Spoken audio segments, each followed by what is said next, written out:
You are listening to Middle East Monitor Conversations, bringing you lively discussions with prominent voices from the region and beyond, as we delve deeper into issues shaping the Middle East and North Africa, from politics, the culture, and the arts. Hello, welcome to MEMO Conversations. I'm video producer Osman Butt. Populism is in vogue these days, typically understood as nationalistic, anti-globalist, and playing on prejudices of majorities with certain countries. Populism is cited as being the politics of the likes of Donald Trump in the US, Viktor Orban in Hungary, Narendra Modi in India, and so on.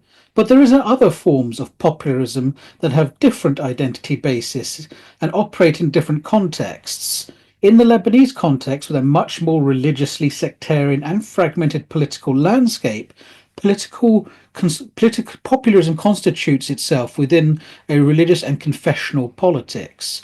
While much work has been done on Christian and Shiite confessional politics, there is also a Sunni, specifically Salafist brand of politics in operation in Lebanon. Helping us to make sense of all of this is Giulia Gozzini. I've pronounced the name wrong, sorry. Thanks for having me. Well, sorry about the pronunciation. I've got your bio No here. worries. No worries, that's fine. So Giulia Gozzini? Giulia Gozzini is a PhD candidate in Islamic Studies at Lund University. She holds a master's degree in Middle Eastern and North African politics from the University of Turin and a bachelor's degree in international relations from the University of Florence. As part of her master's program, Giulia completed her Erasmus exchange at the University of Saint Joseph in Beirut, Saint Joseph. She has also worked as a junior research fellow in Mediterranean, Middle Eastern and Africa at the Italian Foreign Policy Program at the Istituto Affari Internazionali, as in a member of the editorial board of Maydan. Her research investigates the concept of Islamic populism, and focuses on the study of Sunni Islamist movements in Lebanon, with a specific emphasis on the ideological and political evolution of contemporary Salafism, particularly in the context of the city of Tripoli. Her work, she proposes to adopt a concept of populism, considering it an overlooked nexus between populism and religion, to investigate how religion and political populism relates to ideological and social formation of Salafism. Giulia, welcome to MEMO Conversations. Thanks for having me, Osman. And it is our pleasure to have you. Let's sort of begin right at the beginning. What actually drew you to want to, just study the Middle East generally? I mean, obviously we've got a study on Salafism and so on that you've done, but even before we get there, what actually made you interested in this region to begin with?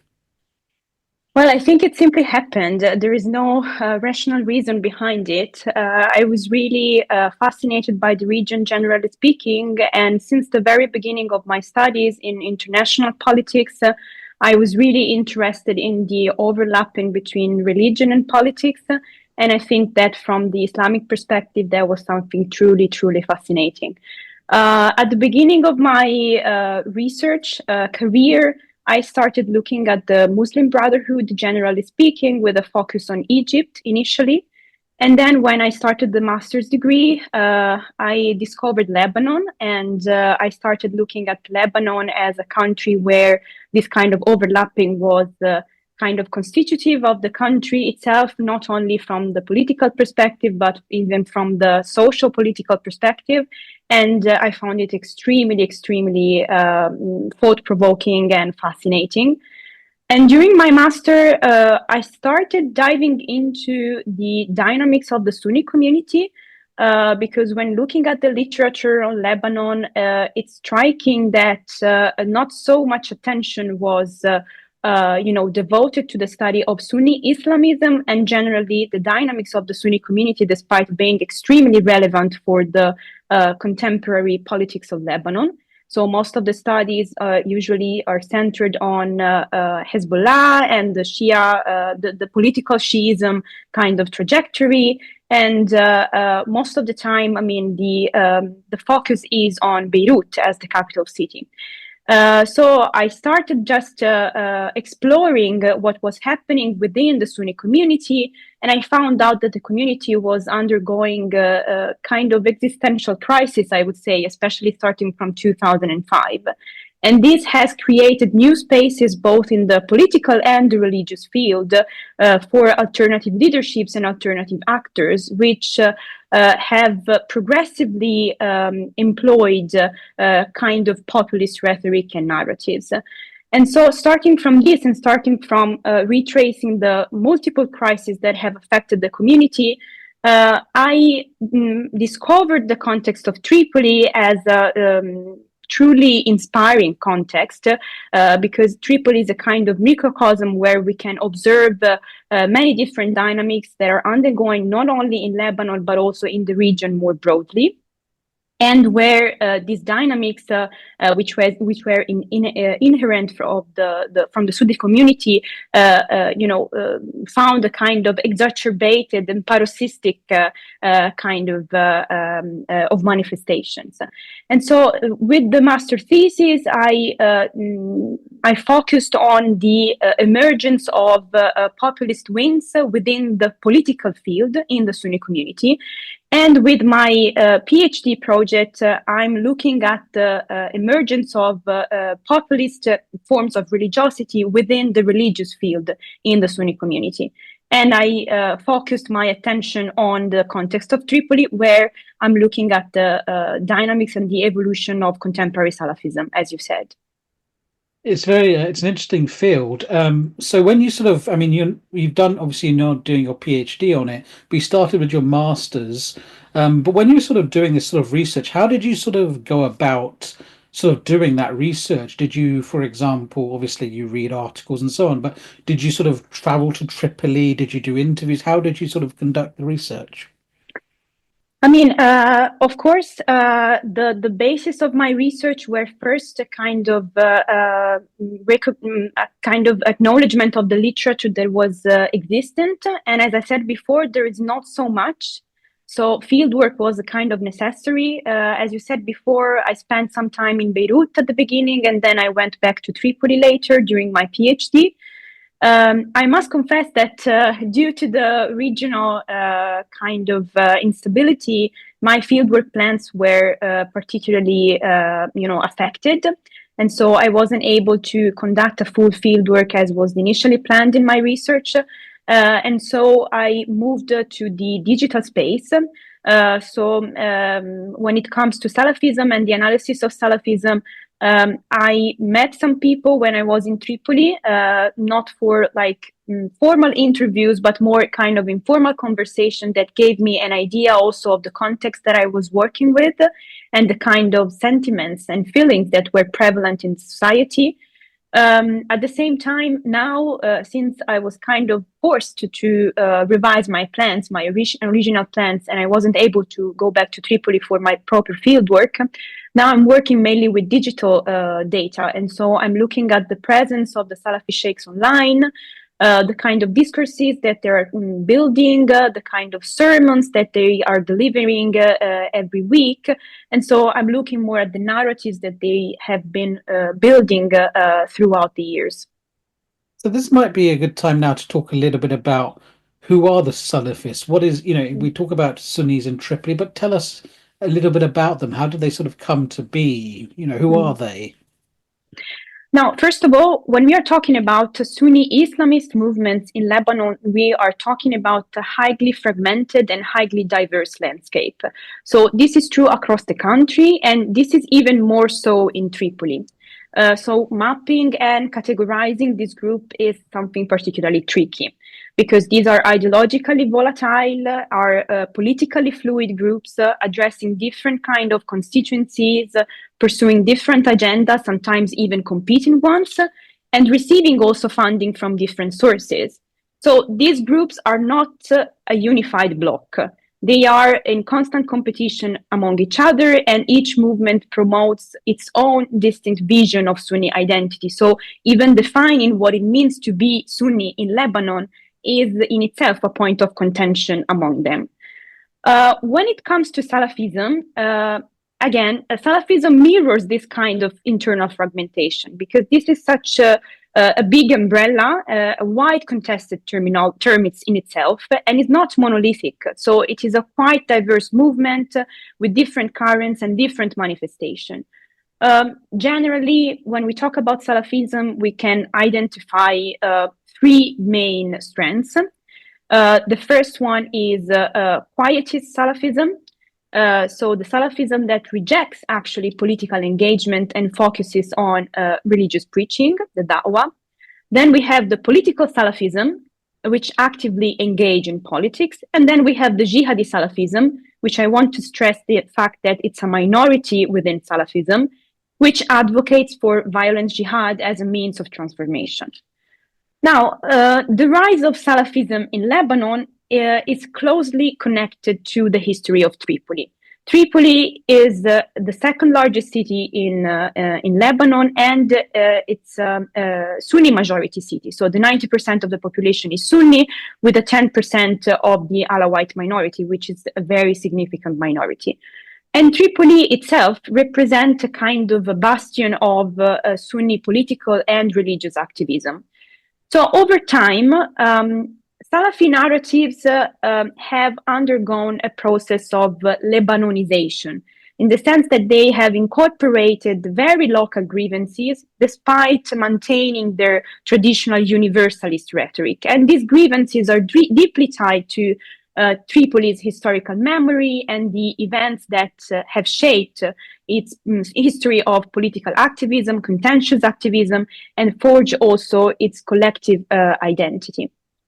Now, Salafism in Lebanon has been present since the 50s, but I think it only gained real political traction in the past 2 decades. And the turning point, as I said before, was 2005, with the assassination of former Prime Minister Rafik Hariri and the subsequent withdrawal of the Syrian troops from Lebanon, and also the gradual weakening of traditional Sunni leadership, and particularly the political decline of the Hariri family. So this power vacuum, as I said before, allowed alternative Sunni actors, including Salafis, to expand their influence. And interestingly, before 2005, also because of the structural limits imposed by the Syrian occupation, especially in the northern part of the country, Lebanese Salafism was mostly quietist. So it refrained from politics. But with 2005, we saw a progressive politicization of Salafi actors who started engaging in politics, but initially as allies of the new leadership of Saad Hariri, the son of Rafik Hariri. And this was essentially a kind of marriage of convenience, I would say. Hariri needed Salafi and Islamist support to mobilize Tripoli's Sunni constituency, which was traditionally less connected to the Hariri's patronage networks. And in return, the Salafis, of course, benefited from Hariri's protection and backing. Many were even able to return from exile in 2005, thanks to the amnesty law that Hariri strongly supported. So I would say that the assassination of Rafik Hariri in 2005 and the withdrawal of the Syrian troops created a kind of environment where different actors started competing to shape the Sunni political and religious discourse in the north.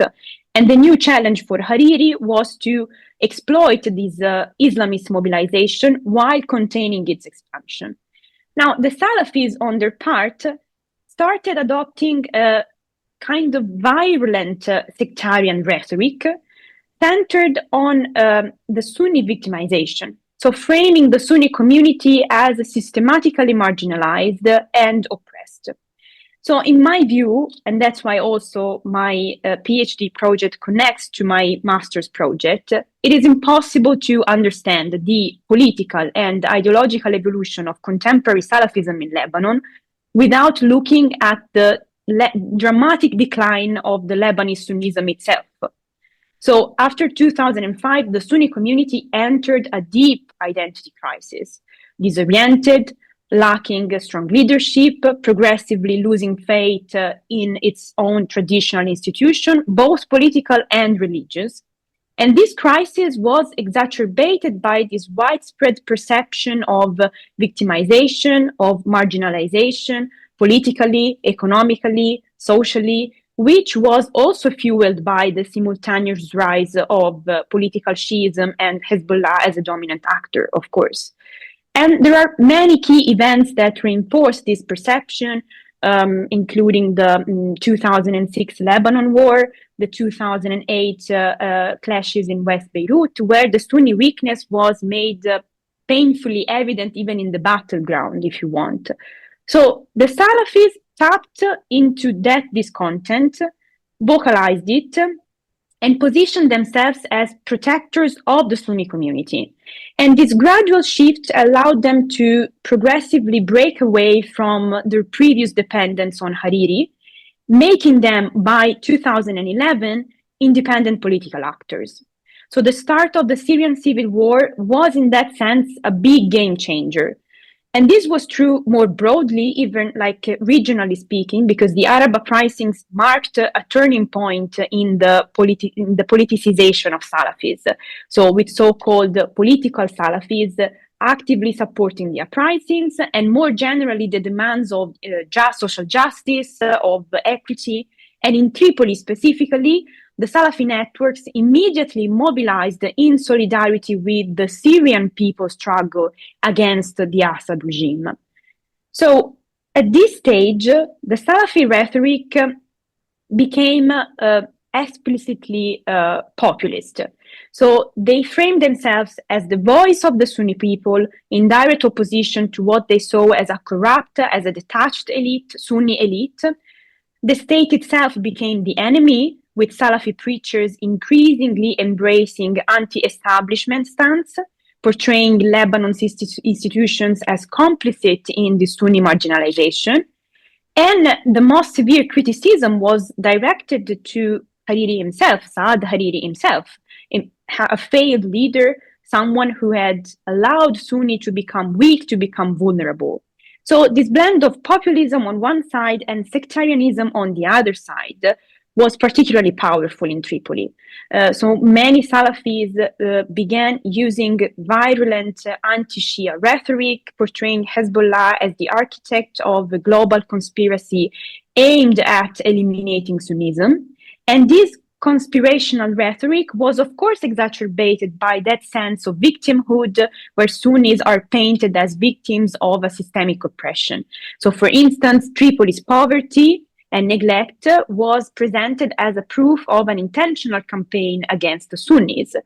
Or the city's deprivation is not just the result of government mismanagement, but it's a deliberate strategy to weaken the Sunni community. So, to conclude, I would say that we could say that contemporary Salafism has tapped into this widespread frustration, which was a byproduct of these multiple crises that have affected the Sunni community. And of course, the collapse of traditional Sunni institutions, but also the broader failure of the Lebanese political system, created new opportunities for Salafi sheikhs, who started employing their religious narrative, their religious symbolism to advocate for Sunnis' rights. So framing their message around the themes of injustice, of oppression, and of exclusion. Now, we should also say that their popularity has declined in the years following 2013 for various reasons, and in part due to their ambiguous relationship with jihadist groups which were active in the Syrian context. Because on one hand, these ties attracted state repression, so with Lebanese authorities increasing surveillance, increasing arrests of Salafi and more generally Islamist figures in Tripoli. On the other hand, their proximity to these groups kind of eroded even the public trust towards them. So we are now witnessing a significant downsizing of Salafi influence, both due to the loss of popular support and also the weakening of their financial and organizational networks. But however, what I truly believe is that the deep crisis that Lebanon has been experiencing for years is kind of reactivating those same grievances that once fueled the rise of Salafism. And of course, the regional events could also breathe kind of new life into the movement. So it's kind of interesting because, of course, as you sort of mentioned in the beginning, that Lebanese Salafism traditionally was quietist, and then obviously with the crisis of 2005, we start to see politicization come out into the open, also tied to the Syrian withdrawal, but also crisis. But I would imagine then, or is this the case, that there was perhaps a divide within Salafism because, on the one hand, you get people who feel that they should stay out of politics. It's almost it's a kind of religious command to stay out of it. And then you've got others who are actively saying, no, we need to be involved. So was there not like a split here, or was this not something that we saw in the Lebanese context? Absolutely. I mean, as I said at the beginning, the Salafi landscape is quite fragmented and diverse. This means that we actually witness the three currents that I mentioned before in the Lebanese context. And of course, I mean, they are in direct competition among each other, and they have very different views about their engagement in politics, wherever this means. Because we should also question what does it mean to be involved in politics. It's not only about establishing political parties or competing in elections, but it's also just talking about politics, talking about political issues when, for instance, addressing the crowd on a Friday sermon. But as you said, of course, I mean, there was a major split back in 2005, which is also connected to the kind of financial fundings that those groups got from Gulf countries. So I would say that, I mean, in the 90s, Lebanese Salafism was mainly quietist because of the structural conditions where the group was forced to operate, that is, under the Syrian occupation. And of course, a quietist form of Salafism was well welcomed by the Syrians who wanted to depoliticize the Sunni constituency in the north. And when this Salafism started being a little bit more politicized after also the Sahwa in Saudi Arabia, the Syrian authorities started being more strict in their surveillance over Salafi groups, and many Salafi actors actually were forced to flee from Lebanon. And that's why I referred before to the fact that in 2005, many of them were able to come back to Lebanon from their exile. Now, coming back to your question, I think that in 2005, there was this major split between the quietist field, which was mainly financed by Kuwait, and then the quietist, the political field, the political strand, which was mainly connected to Qatari foundings. After that, I would say that the political strand grew in popularity. Also because the most prominent representative of the quietist strand actually were extremely close to Hezbollah. And they also signed a memorandum of understanding with Hezbollah back in 2008. And this provoked quite a lot of criticism within the Salafi circles. So in the end, the split is still existent. So many are extremely critical against those more political kind of Salafi actors. But those political Salafi actors are those who engaged more popularity in the end among Lebanese people. That's interesting. So I sort of now want to talk a little bit more about, we've talked about obviously these Salafist movements, but I wonder if we could talk about some of the important individuals and leaders in these movements. And when we talk about the politics they were sort of espousing, what did that actually look like? I mean, was it purely focused on making sure there's Sunni representation in Beirut, in the government, so that Tripoli's voice can be heard? Was there a push for a certain kind of politics? So were they pushing for, let's say, I don't know, changes in education, changes in, social mores in Tripoli, then policy to enable that? What did this actually look like, and who are these individuals advocating it? I mean, it's not so easy to answer to your question. First, because as I said before, when we talk about Salafism, we are talking about a space where very different subjectivities kind of operate. So we have more prominent figures that of course, are representative of this current, but they are also representative of very different kind of approaches to religion and to politics as well, and they also embody different kind of political agendas. So it's difficult to make a very general kind of reflection on that. As I said before, however, a common trend is, again, the employment of very populist kind of narratives, which are centered, again, on the idea of the people as a moral community, which kinds of resonate, of course, with the kind of populist religiosity that Salafism represents in a way. And this moral community is built around kind of double dimension opposition. So it's not only built against the elite, but it's also built against the other. And the other is most of the time represented by the Shias and particularly by Hezbollah. So they don't have a clear political project or political program.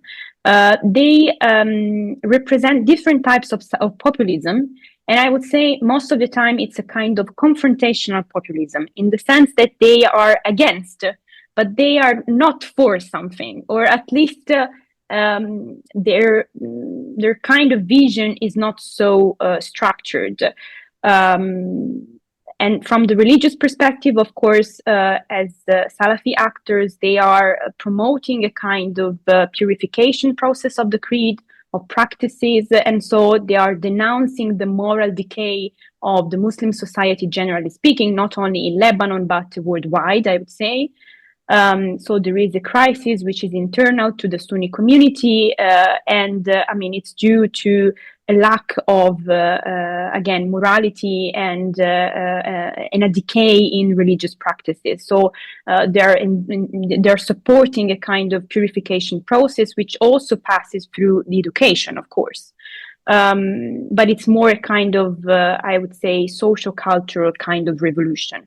When it comes to politics, the main topic is the opposition towards the government, the opposition towards the Lebanese state, which is deemed as a failed state, as an illegitimate state, and as an institution that is actually penetrated and infiltrated by the Shia power and Hezbollah, and as such is kind of reproducing this systemic oppression and discrimination of Sunnis. So the topics are multifold. We have a kind of socioeconomic dimension, where the poverty of the Sunnis is denounced, and so where sect and class kind of overlap.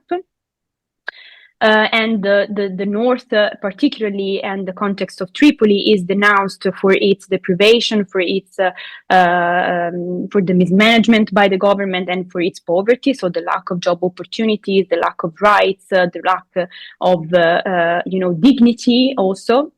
Then, you have the more kind of political dimension, where, of course, the criticism is towards the Sunni elite, but it's also, of course, against Hezbollah.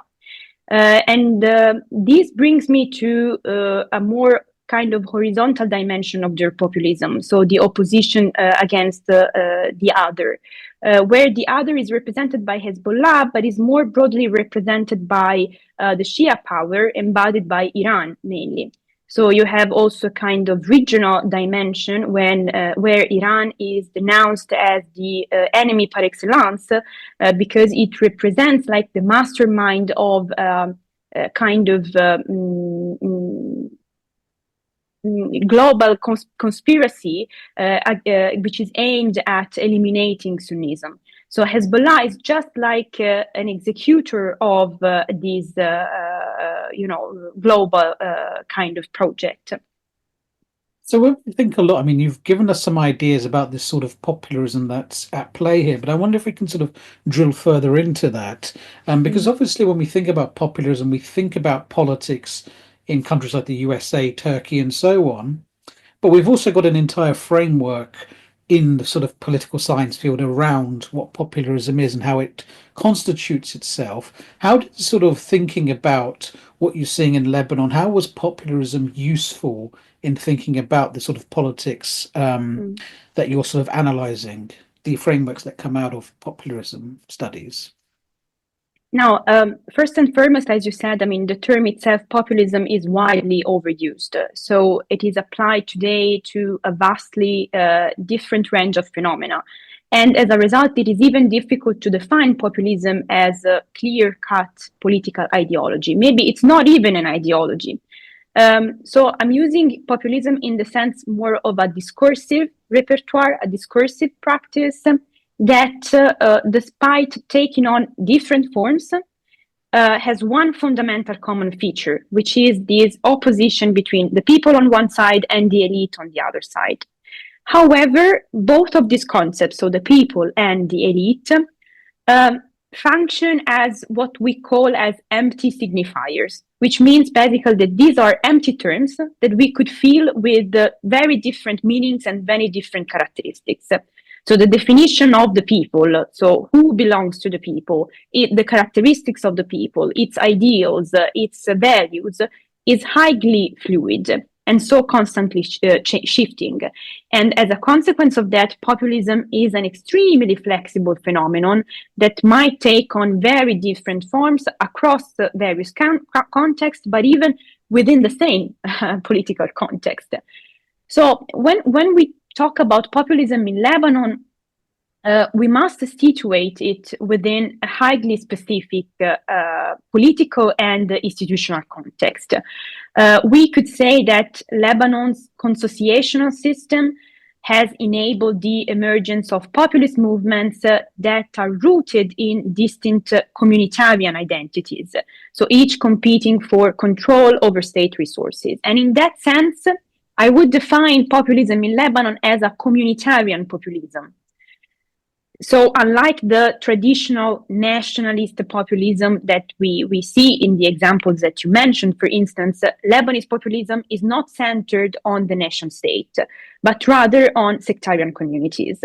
So the nation here is the taifa, so the community, the sect, in a complete overlapping of sectarianism and nationalism. So populist actors do not invoke the nation in the Western sense of a unified nation state, but rather they define the nation in explicitly communal terms.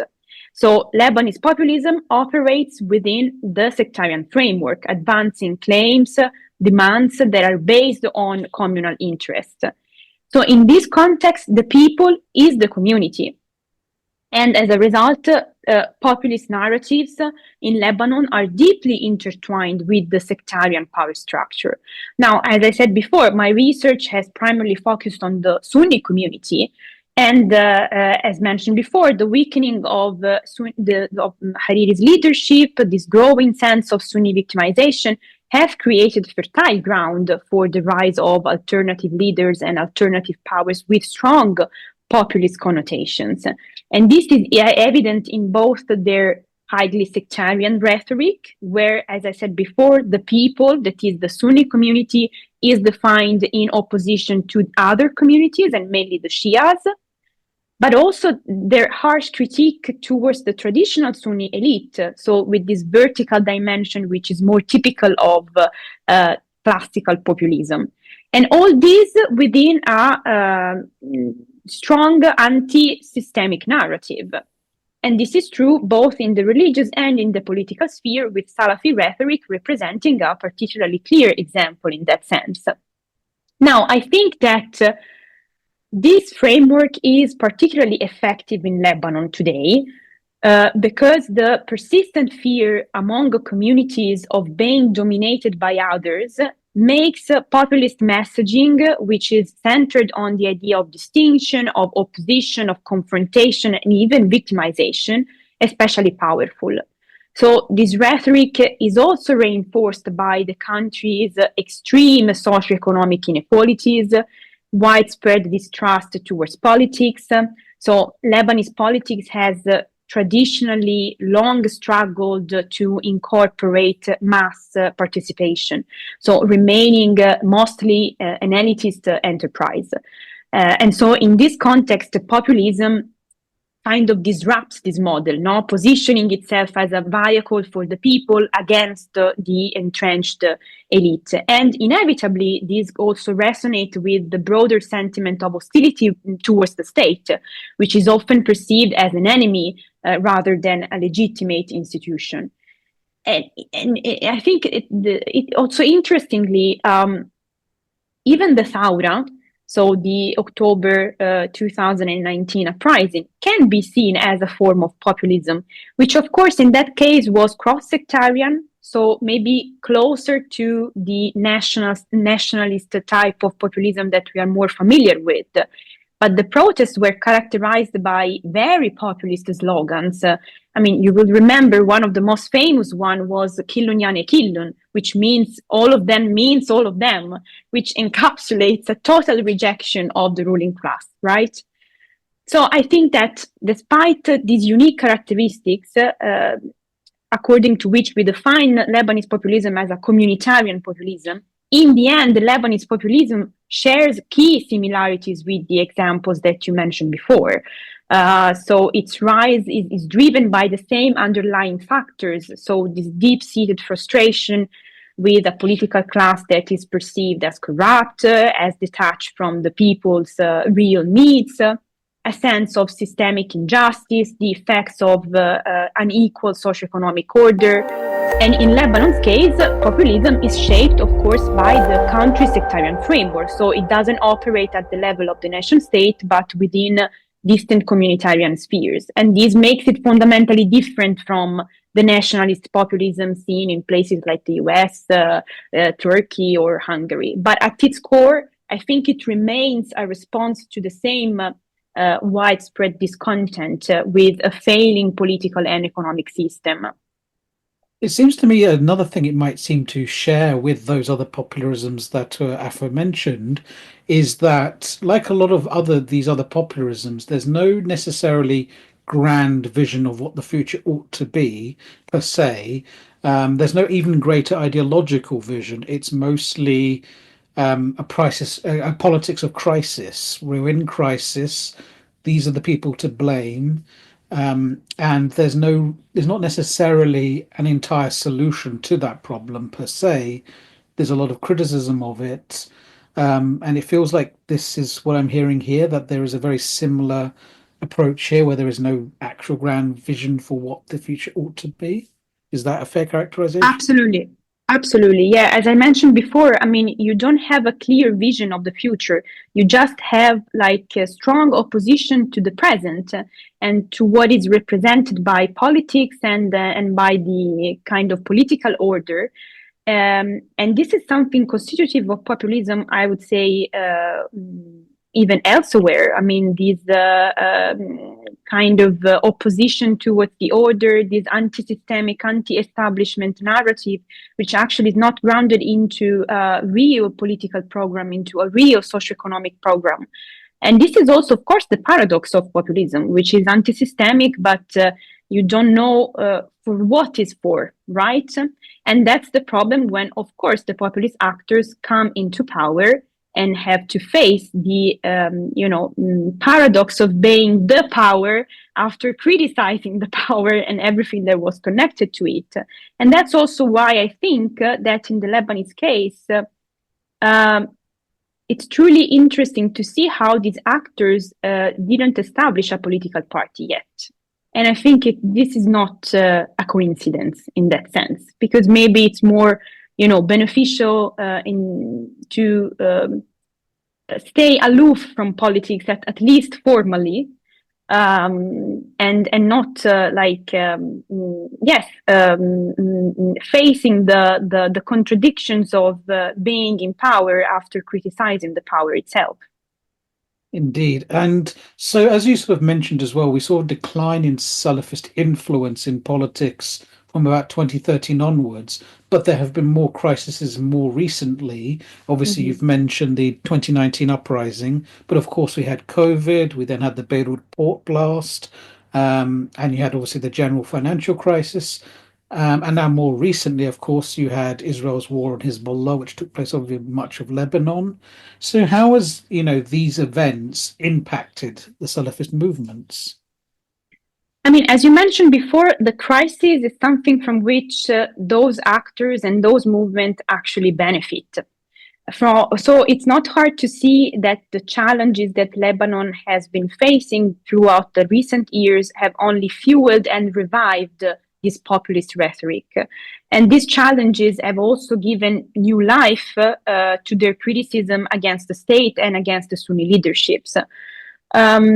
In particular, I think that the Salafi rhetoric focuses heavily on the concept of corruption.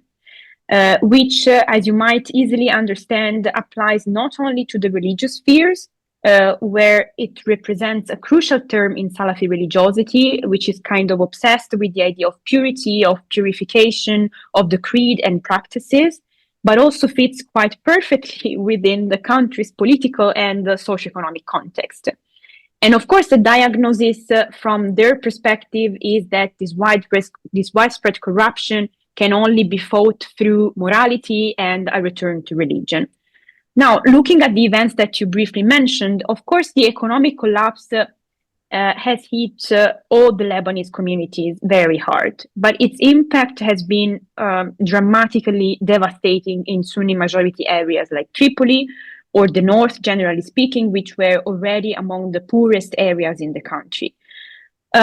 So I would say that Salafi groups have struggled to maintain their financial networks because, of course, they were impacted as well by the economic crisis. And it's also true that their decreased popularity and presence is also due to the fact that they kind of lost their financial fundings, especially because Gulf state kind of disengaged from Lebanon, frustrated by Hezbollah's dominance, and started stopping their kind of financial flows towards Salafi and Islamist groups, generally speaking. But as you said, moments of crisis only strengthened the kind of even dependency dynamics that the Lebanese system inevitably creates. And so many Salafi leaders were actually extremely active in offering forms of welfare, forms of economic support, so through local charities, the mosques, and even informal aid networks. They provided food, they provided medical assistance, education. So reinforcing their influence at the grassroots level. And of course, the port explosion in 2020 reinforced their narrative against the state, about the state failure, the systemic corruption, the unaccountability. And so the state is strongly condemned, is considered illegitimate, is considered unjust, corrupt, immoral, infiltrated by the Shia power. So I would say that the overall structural conditions that allowed the Salafi narrative to emerge are still very much in place today. And so the dysfunctionalities of the state seems to have worsened paradoxically, and this keeps the Salafi message quite relevant. Now, I want to focus just a minute on the Israel's war on Lebanon, because I think this is something really interesting from that perspective, because this is one of those areas where Sunni Islamists, generally speaking, and Salafis particularly, found themselves in a very difficult position. Because on one hand, Hezbollah presents itself as the leader of the resistance against Israel, which is a position that resonates with many Sunnis, actually, who genuinely support the Palestinian cause. But on the other hand, Hezbollah remains a sectarian rival. So how to combine these two different perspectives? Now, my impression is that Salafi leaders have generally and very skillfully avoided directly supporting Hezbollah. So maintaining a quite neutral and sometimes slightly critical stance.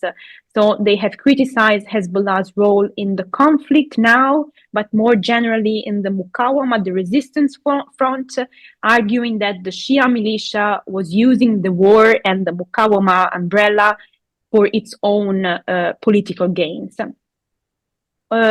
Of course, however, Salafis have certainly stood in solidarity with both the Palestinian and, of course, the Lebanese people. And what is clear is that they have been extremely active in the solidarity networks that have been formed in Lebanon. And particularly in Tripoli, the arrival of displaced people from Shia majority areas initially caused some tensions that could have led to violent clashes. But Salafi leaders actively intervened to ensure that this didn't happen. So stressing the importance of offering refuge and support to the displaced, so long as they respected the customs and the religious practice of the cities. That's kind of interesting, but let's talk a bit more about this because, of course, there was obviously a response to the war on Lebanon itself, but you also have the war on Gaza. So I'm sort of wondering, in terms of, their discourse and rhetoric and their actions, how did sort of Gaza and what happened in Gaza impact them? And then maybe afterwards we'll talk about Syria too. Yeah. First of all, I want to stress something that maybe we briefly mentioned before, that the regional dynamic and the regional dimension plays a crucial role in Salafi rhetoric. So in that sense, it's super important to highlight that the construction of the people in this context actually blends different levels of belonging. So the first level is, of course, the community level. So we as the member of the Lebanese Sunni community. But then you have a second level, which is transnational and refers to the belonging to the Ummah. And this combination of multiple levels, so you see the local one, so with Tripoli and its own issues, the national one, so Lebanon and its own issue, the regional and sometimes even the global one, is something that makes this type of populism quite unique, I would say.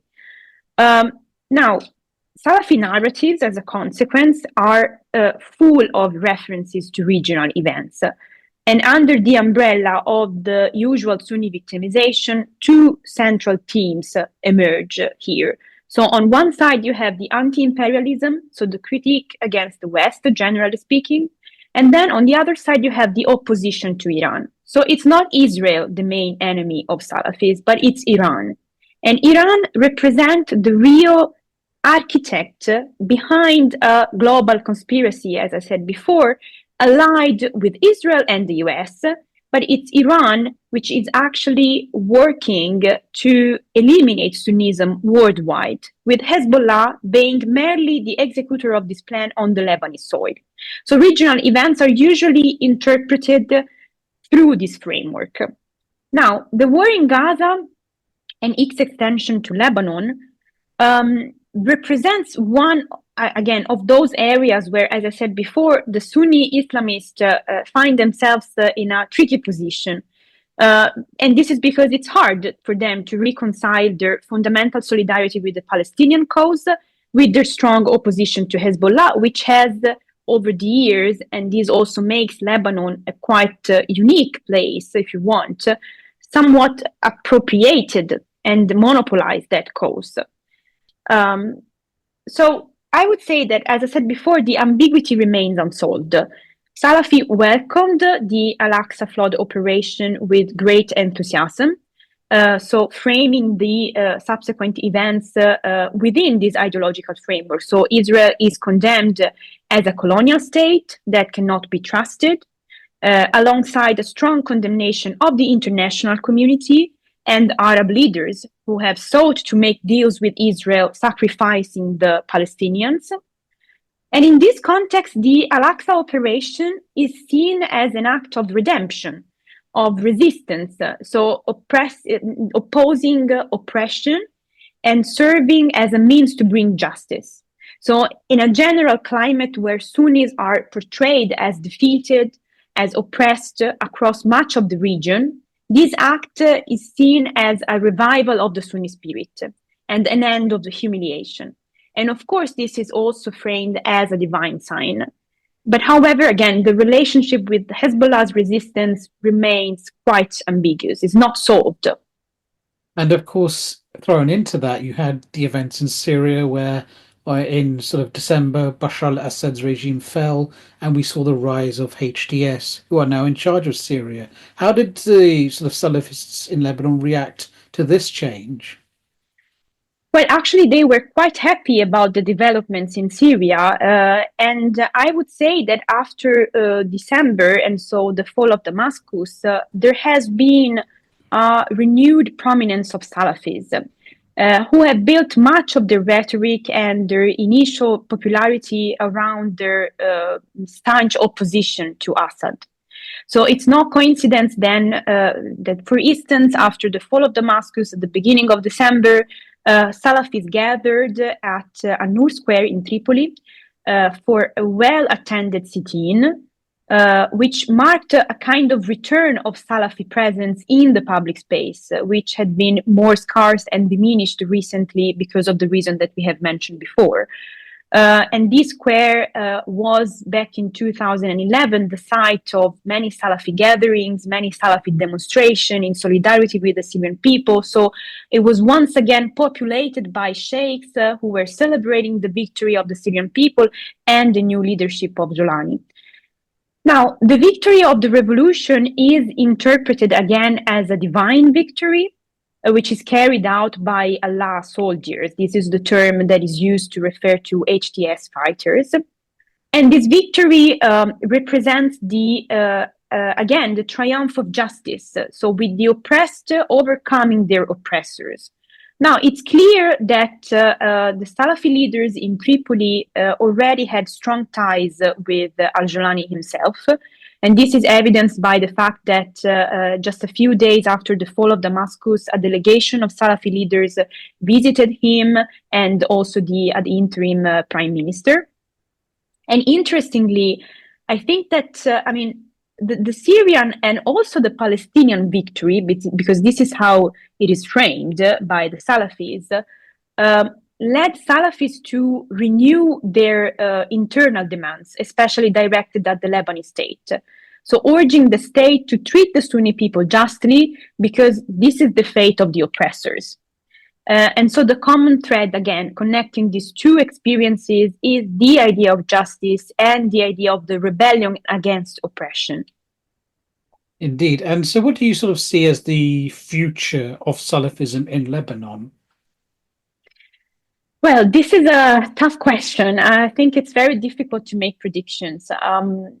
I believe that we have to distinguish between two different levels of analysis. So on one hand, the movements, and on the other hand, the kind of rhetoric, the narrative that we have been discussing so far, and the kind of political potential that this narrative has. On the first level, so the one of the movements and the groups, these are groups that are extremely volatile. So they tend to form around a charismatic sheikh and are deeply dependent on the political, the social, the economic contingencies for both visibility and, I would say, operational capacity. And as we have previously said, they represent a very diverse milieu, so shaped by very different actors with very different and sometimes competing agendas. So it is almost impossible to predict future trajectories here. That said, of course, the recent developments in Syria, for instance, will breathe new life undoubtedly into these groups. And also, much will also depend on what the new Lebanese administration means for them. We still don't know. But what I find more interesting is the second level. So the one of the discourse, the narratives, and its political potential. Because I think that when we look at Lebanese Salafism from a long-term perspective, what stands out is that despite some differences, contemporary Salafism has a clear historical continuity to past activism and shows also the persistency and thus the significance of specific issues. So its success seems to lie in its ability to incorporate long-standing grievances that have shaped Tripoli's collective identity throughout its history. So the hostility towards the state, class tension, hatred towards the Syrian regime, and even sectarian dynamics. So what I'm arguing is that although this movement has at times been forced to retreat, the underlying grievances that have fueled its mobilization have never been truly addressed and solved. And so they remain ready to be reactivated. So in that sense, I think that this highly localized and deeply politicized form of Salafism is not just a religious movement, it's something more. It's a political movement, it's a social movement, and even psychological, if you want, because it resonates deeply with this contemporary frustration. And it channels this widespread resentment, this discontent, so exploiting the emancipatory potential of its religious rhetoric. And in doing so, it aligns with the broader global trend, right? So I think that this makes this narrative particularly relevant today, still relevant today, highlighting its enormous potential. Now, it is difficult to say whether this will translate into the formation of a political party. But the real question is that even necessary? And I think that this question becomes even more pressing in a context like Lebanon, in a political system like Lebanon's, where there is little incentive to engage in formal politics.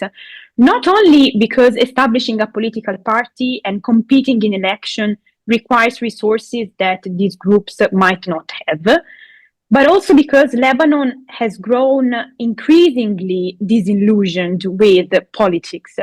So remaining outside the political system while riding the wave of anti-political sentiment, I think that this is far more effective. So I believe that Salafism has tapped into this dominant feeling of anger and frustration, but I also believe that its apparent detachment from politics is one of its greatest strengths. So for this reason, I don't think that we will see the emergence of a Salafi political party in Lebanon. We will continue to see the influence and popularity of these groups manifesting in other spaces outside formal politics and maybe more closely tied to the street politics. That's very interesting, and I'm sure there's going to be much more we can talk about in terms of Lebanese Salafism. But I sort of want to end on this because obviously we've talked a lot about Lebanon, and noting from your biography, you did work for an institute which was connected to Italian foreign policy. And I just wanted to ask you briefly, Italy is a very key player in the Mediterranean, or at least it certainly wants to be. And obviously developments in Syria and what's happened in Gaza. I mean, Italy was pushing for a ceasefire far before the US was publicly, in a way. So what is the sort of Italian positional approach towards Lebanon and Syria and also Palestine? What is the sort of things that they want out of it? What are they sort of pushing for? I mean, I think that Italy's approach to the MENA region, broadly speaking, has been shifting quite a lot, especially after the Russian invasion of Ukraine back in 2022. Because over the past 3 years, Rome has significantly intensified its diplomatic activism within what is referred from the Italian perspective as the wider Mediterranean region. The new administration, the new Meloni administration, tried to relaunch Italy as a central actor in this geopolitically strategic region. Trying to combine 3 different dimensions that are traditional of Italian foreign policy in the wider Mediterranean. So first, the energy security, and so the need to reduce the dependence on Russia's energy supplies, and this pushed Italy to refocus on its Mediterranean neighbors, especially North African hydrocarbon producers. Then you have the management of migration flows from Africa, with Rome actively involved on agreement such as the Memorandum of Understanding with Tunisia. And last but not least, the support for Africa's economic development through the so-called Mattei Plan. So with the new administration, we saw a shift in focus towards the southern coast of the Mediterranean and Africa. Of course, following the 7th of October, the situation has inevitably changed. Now, my impression is that Italy has largely adopted a very cautious and observer-like stance. So maintaining low profile while reiterating its condemnation of Hamas and its commitment to a two-state solution. So Italy limited itself to very general, very broad statements supporting peace without outlining a concrete strategy for contributing to a resolution. We should say also that unlike some European countries, Italy has also been quite hesitant about the possibility of recognizing a Palestinian state. And also, while it temporarily suspended arms deliveries to Israel, it continued honoring pre-existing contracts. And also, the fundings to UNRWA was also paused, but later resumed. I would also say that Italy's good relationship with Israel do not always align with its own economic and strategic interest. The Israeli attacks on UNIFIL positions in Lebanon, where Italian troops are stationed, drew strong criticism from the defense minister Guido Crosetto. Economic considerations also play a role because Israel's military strategy indirectly affected Italian trade, especially given the disruption in the Red Sea. And it's not a case that Italy has joined France and Germany in the EU's Operation Aspides to protect the shipping routes in the Red Sea. I think that Rome has chosen, whether by necessity or political calculation, not to play a leading role in the Middle East now. This could be due to its primary focus on Africa, but also to the decision to leave the Middle East diplomacy to other European countries and to the US. And also, I think that Meloni's close ties with the new Trump administration will also influence Italy's stance going forward. I wanted also to mention that there was a clear effort to carve out an independent space from France and Germany. And a notable example was Italy's decision to send a chargé d'affaires to Syria just weeks before the fall of the Assad regime. And this move, which was supported by 7 European countries, which were mostly Eastern European countries, was completely independent of the EU foreign policy. And the aim was to strengthen Italian diplomatic presence in Damascus, probably in an attempt to negotiate the return of Syrian refugees in exchange for a gradual normalization of relations with Assad. But however, with Assad's fall, that strategy proved to be, I would say, a miscalculated political move, completely lacking foresight. So, and Foreign Minister Tajani swiftly adapted by meeting with the new leader, Al-Jolani, showing Italy's willingness to engage with the new administration to do business with it. And Tajani even emphasized the need to reconsider the EU sanctions over Syria. But what is clear is that once again, the focus of these talks was economic cooperation and refugee management. So I think that the conflict has inevitably forced Italy to rethink its strategic approach to the region.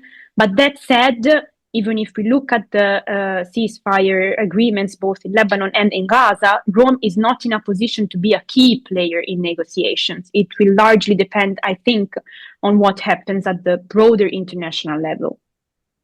Giulia, thank you for talking to us at MEMO Conversations. Thank you so much. To our audience, thank you for tuning in. If you missed this one and would like to catch up or watch previous MEMO Conversations, you can go to our website, but please do tune in next time for more MEMO Conversations. This was Middle East Monitor Conversations, brought to you by the Middle East Monitor in London.